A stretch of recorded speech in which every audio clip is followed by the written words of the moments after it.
Hey everyone, Matt Price from Soundrolling.com, and I'm here with the Sound Devices 664, and I'm going to be continuing my amazing spree of videos about how to basically run the 664, what it's all about, how to figure out the menus, inputs, etc., and just generally make you more awesome at using it. I've been using this baby for about a year now, and it suits me for everything from feature film to corporate videos, junkets, etc. Sounds beautiful. Okay, just a kind of prelude, I guess, is that we're going to be talking about inputs today and all about what to do with inputs, plugging in microphones, what to do with radio mics, what to do with boom microphones. But I will not be using an actual example of any boom microphone that I have because I want to keep this purely tactical and kind of strategic at the same time to whatever you're using. So we can kind of figure out whatever you're using, and everyone is going to be able to take away something useful from this video, assuming obviously that you have a 664. Although this does apply to a lot of other mixers in terms of fundamentals of using gain, faders, pre-fade.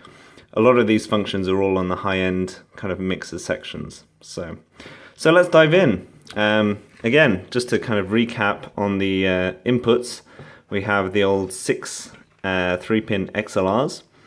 You're going to need male connectors to go into these female connections, and then we have direct outs, which are TA3, but you're going to need female connections to go into these male connections.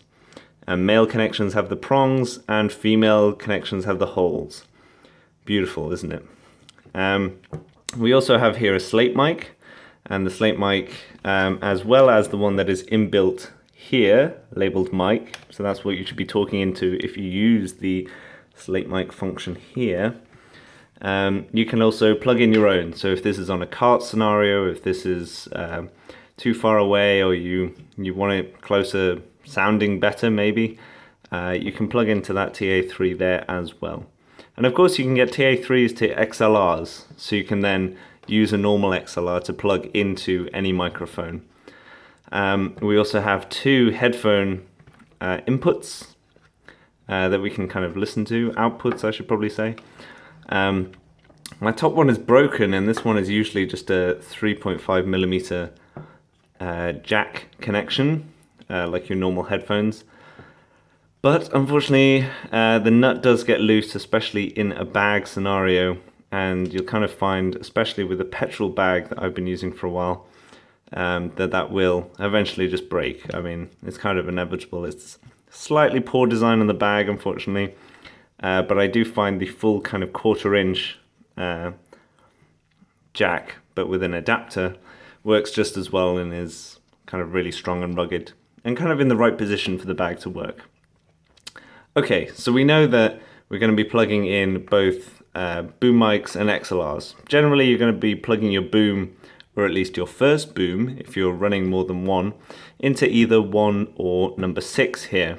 This is purely just because on our faders, obviously, these 6 equal these 6.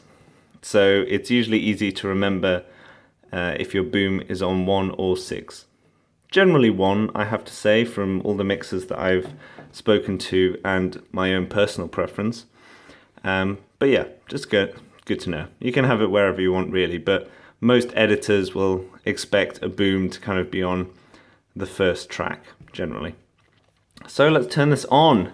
If you don't know how to turn this on, you just flick it to the left or the right, and you see there it says internal or external. And that's purely just the kind of power input. Let's kind of get a bit more light on there. And that's purely just what type of power you're getting. We can talk more about that later. So, what do we have on here? Now, obviously, number 1 is exactly the same as 2, 3, 4, 5, 6, 7. Well, 2, 3, 4, 5, 6. And then 7 to 12 are slightly different, but we'll go into that in a second. So, we have this button here, this button here. These are push out and they click on and off.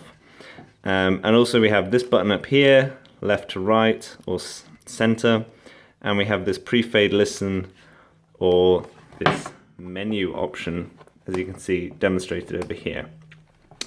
So let's start in kind of a clockwise fashion. So we'll start with the left to right, because generally we're going to be mixing, if we are using this just as a mixer recorder, or even just as a mixer, we're going to generally send something to the left, the right, or both. And what this refers to on the actual display, this has been reset to factory settings. So this should be exactly how it looks if you set your mixer to factory default, or if you just got it out of the box. It refers to these two here, the left and the right. And this is really to do with outputs. So you see here that we have an L and an R out as XLRs. Also, these 10 pins, they work as kind of big cables to then go to two XLRs that can plug into a camera, as well as a return feed for listening to the camera's headphone jack, and also even time code at some points, which plugs in just here. So we have two of those, meaning we can plug to one camera, to two cameras, three cameras, four cameras, and even if we use the auxiliary tracks, which are just below X1 and X2 here, we could technically plug into 5 cameras and send 5 mixers. Now that is a bit of a crazy job in terms of cabling, but this is what this all refers to. Generally what editors will expect in terms of getting files, because you see here we have LR, and then if we ignore the auxiliary, we have 1 to 6. So when they get the file, if it's a poly WAV, meaning all these audio tracks are together, then it will be that the L is the first track, R is the second, and then 1 is the third, all the way to 6. So generally, what you're going to do is you're either going to mix to the center, meaning that it's going to be both L and R, or you're going to mix left or right. So there is one way of working, which is that you would put the boom on the left and all the radios on the right. And this is purely just to keep things separate. So when you're playing with the fader, that the radios don't mix with the boom, because they'll, for one, be out of phase, which means that the actual distances from both microphone positions, for instance, if I'm wearing a lavalier, it's going to be closer to me than the boom generally, in, let's say if it's a medium shot. So we're basically going to have one to the left and one to the right. You can just record all to the center if you like, and just do a director's mix, which is essentially what you think the film should sound like.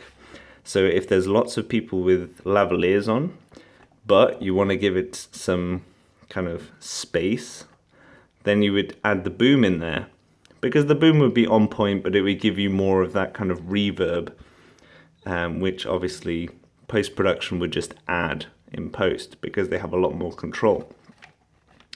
Okay, so that's kind of the backstory. So we've kind of handled the left to right. So now let's go down here. And what does this 80 to 240 mean? Well, it means that this is the low pass filter or high pass filter. And what that means is that if I actually click this out and click this on, then it means that on the lowest setting, I can cut everything below 80 Hertz off. So it means nothing below 80 Hertz will get through on the signal, which can be good for, just lots of handling noise, for instance. To a certain extent, obviously this is never a perfect solution, obviously varies scenarios to scenario, and we can go all the way to 240. I'd usually never recommend going to 240, but there is that capability. If things are really sounding bad,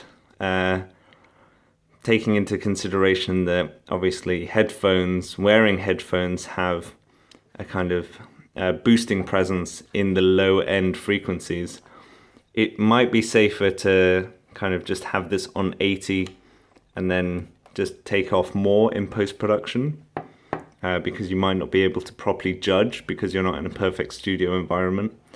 But it is there if you want to get rid of a bit of handling noise, maybe a bit of wind, Maybe if a microphone, like a lavalier, has to be placed in a kind of awkward place, kind of close to the throat, and you kind of want to take a bit away, you can do, but just know that that's there for your own discretion. But in post-production, in a proper studio, they will be able to manipulate it a lot more effectively. But generally 80 Hertz, they're probably going to shelf that anyway. So I usually have it on 80 Hertz, depending, of course, on the situation in terms of wind. Now, the silver one is very, very important because this is your gain. And this is how much we're going to kind of add to the signal that we get in. And the signal that we get in at mic level is very, very weak. So we have to amplify it quite a lot. And you'll usually find, for instance, if you use 416 or something like that, it might be all the way over there. You might find if you use shops or sherps, or however people are pronouncing it these days, it might be even more. And this all depends on the specs of the microphones. And I'll show you in a bit what I use for Lectrosonics. And I use them at line level, which means they've already been boosted. And I actually find that they're more kind of around here, which is kind of getting to the top end. So yeah, so that's just quite interesting to note. Again, like in terms of where this should be, you just have to listen. What you're aiming for is essentially your dialogue around here. And this is just a 1 kilohertz tone played at, now this is a bit confusing for people that first start out, but this 0 on the full scale, so in terms of like Pro Tools or anything else like that, this is actually -20.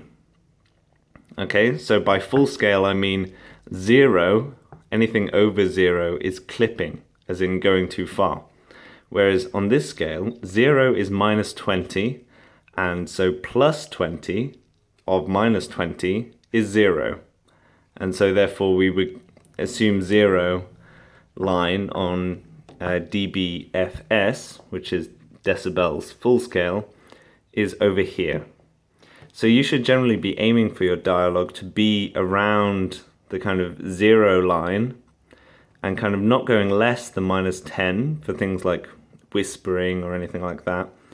And generally, I mean, over shouting, yeah, you can anywhere kind of around this line, but generally if people are talking a bit louder, maybe 8, maybe a bit in between, but that's just something to keep in mind and aware of. I mean, it's a whole different topic that we'll kind of cover basically in terms of metering.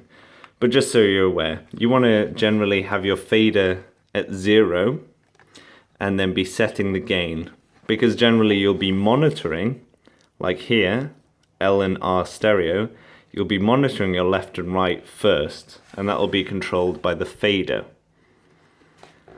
So that's just something to consider, that when you're setting your gain, have your fader at 0, listen through your fader, and get when the person's talking, to go to about -20. So if I put the mic on now and I just generally talk, you can see that my voice is actually hitting between 0 and 8, which is perfectly acceptable.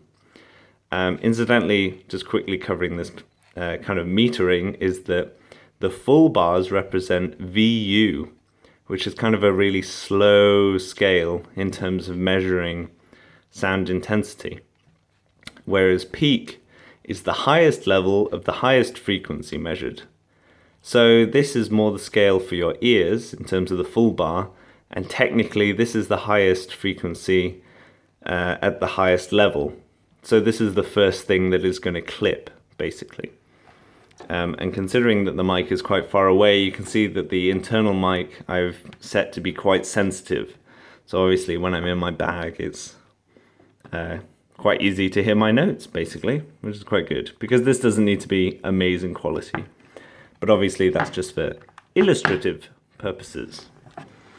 Okay, so we get to the fader. So obviously fader at 0 is effectively the same as the gain level that we've just made. So the gain basically goes to add 15 decibels to the mix track, or it goes all the way down to be taking away about 40 decibels. And remembering that decibels effectively double in power for every 10. So every 10 decibels I add is a doubling of power, and every 10 decibels I take away is a halving of power. And every 6 decibels I add is a perceived doubling of loudness. And every 6 decibels I take away is a perceived halving of loudness. That should give you some indication that we can basically turn this right down till off, or we can add a good chunk to boost it. Now, generally, we want to be around 0 for if we're mixing things in and out. So, for instance, someone's talking here, and then someone talks here. We would fade, so it would be like this. So we have on and off, and that person would be really smooth. So this is what your fader is used for. It's used to compensate because your gain is never going to be perfect, because hopefully your actors are not going to speak in a completely monotone voice. If they do, it's quite easy for you, but probably not good for your show reel. Okay, so we have this PFL, and I've kind of alluded to this earlier, being the pre-fader listen.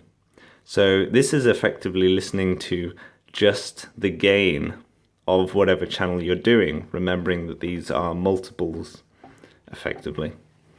So if I just click that, to the left is a switch. So if you just flick it to the left, you'll see this flashing light.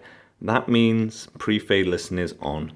And so regardless of anything I have over here, you see pre-fade listen, instead of all of these, is turned on. Instead of me listening to the left and the right or just the auxiliary tracks, I'm now only listening to this track, but I'm just listening to the gain. It doesn't matter if my fader is here or here. I'm just listening to what's happening before anything is done with the fader to the signal. Now, this is really handy in terms of isolating problems. So let's say I have 4 radio mics, for instance, and someone's scratching, but the person's talking is number 2, who has quite a lot to say, but I suddenly hear a lot of scratching. So I quickly go, okay, wait, I first have to activate the channel. I go, okay, is it number 2? No, it's not. Okay, number 2 is fine. So I know the person talking is fine. I realize for anyone who is quite proficient at mixing, that is quite a silly example, because you would generally have the person turned up who is talking and everyone else turned down. But I'm also talking about short film scenarios where you might be doing more booming than mixing and want to kind of listen to everyone. And you'll expect post-production to kind of just understand and use the ISOs to make up their own mind. Okay, so kind of moving on, we click this to the right, and now we get into the menu. So my channel 1 is my boom, usually, and I can send where this goes. Now, because I've factory reset this, let's start on the bottom right. So if I click this, this is for my powering options. And the powering options just on the first one also includes AES, which is a kind of digital signal. So we have off, which means that effectively the channel doesn't do anything. We have mic level, which is it assumes that the microphone needs to be boosted a lot to get to a certain level. Then we have mic with pH, which is phantom power. This is going to be used for all your kind of boom microphones. So your NTG1s, your 416s, your 816s, pretty much anything that needs power. I'll just kind of highlight it there. Next, we have line level. So line level is going to be something that's used with radio mics. And this is because in a radio mic, we have a transmitter and a receiver. And what the transmitter does is it amplifies the volume of the microphone, much like mic level or mic pH level. It amplifies it and then obviously sends it over the radio waves and then is received. And hopefully nothing should be added or taken away from that. But because that is already happening, it's effectively already been boosted. So we don't want to add more gain to then technically increase the kind of noise that is added to the signal. So we use line level, and then that's essentially why we use line level. Now, line phantom power, for instance, can be used with a weaker microphone or a microphone that is recording a really loud noise. Because if like a 416, for instance, is recording a jet engine or something like that, line level will assume that it doesn't need to be boosted that much. And so by not boosting it that much or giving it that much more input, you'll be able to not clip as easily, if that kind of makes sense. AES is kind of, again, another topic, but it's something to basically do with digital microphones. And if you have a digital microphone, this is what you can use, because essentially your microphone will turn your signal into a digital format of 01010101, and then be sent into the mixer. And so the mixer can decode that rather than just being a fluctuation in voltage. Okay, so I hope that makes sense. So we would choose phantom mic power for a boom mic. Next we have over here mix, LR mix. And this is if we want it to go to the mix track. Now it doesn't have to go to the mix track, it can just go to its own ISO track, which is an isolated track of its own. But usually you would obviously send a boom to a mix track as well, so you can just control what it's doing. We also have the option to send it to the auxiliary tracks. Again, if we want to send it to a different mix, if we want to send it, this could, for instance, also be a communication with the director. And so we can decide to send it like that. We can also send these pre-fade. And this is only available on number 1 and number 6, which means we can send it regardless of what we do to this. We would always hear it just like if pre-fade listen was always on. Because again, it doesn't matter what we do with this on pre-fade listen, because that's just how it is. Okay, and we can do that with 2 as well. But again, you can only do the pre-fade on 1 and 6, because that's generally where people have booms. Otherwise, if it's just on XL, then it's all about where your fader is. So just remember that. Okay, so now we have this ISO pre-fade. You can also go to post-fade. And what this would mean, if I go back to the main menu, is that effectively, pre-fade would mean that anything in the mix track would be the same as the ISO track. Now, what I mean is that, for instance, if I do this tone at this 0, if the track number 1 was playing the same tone, it would obviously be matched up. But even if I had my mix here in terms of my fader wouldn't do anything, because this is just copying this. I hope that makes sense. That's probably the easiest way to explain it. Effectively, because it's pre-fade, the fader does nothing. So usually, I would be in the post-fade. No, I would be in the pre-fade. Wait, I would be in the pre-fade because I don't want my fader to affect my ISOs. That's what I'm trying to say. Sorry, it's very hard doing this live. Okay, so I have a pre-fade because I don't want my fader, even if I turn my fader off to get my mix. Say if someone comes in, I turn them up, and then they leave and I turn them down. On my ISO, maybe they say something off stage or anything else that can be used. Or maybe I forget to turn them up in time. Then I have the safety of having the ISO.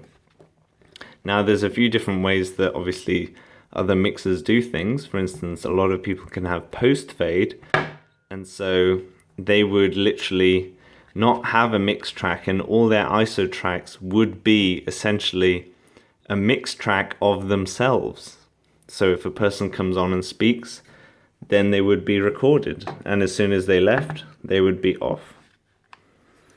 Okay, so I hope that made sense. Sorry, being a bit confusing. This 3 decibel fader, it just shows you how much dB you're taking away or adding. So you can see the minimum on here is about 38 and a half decibels, and a maximum it's 15. You'll also be able to see the kind of pre-fade channel on here in terms of the levels of what's going on. Remembering that this LIM is the limiter, so whenever that's activated, you'll see a yellow bar appear. Okay, so that pretty much covers all about the inputs of just whatever you're putting in and how to set up the 664. Hope you find this useful. Don't forget to subscribe, like this video if you find it useful. Of course, please leave me comments regardless of whether it was useful or not, and hopefully I can improve and enlighten, because that is kind of the mission of Soundrolling.com. So, until next time, thank you very much. I've been Matt Price. See you later.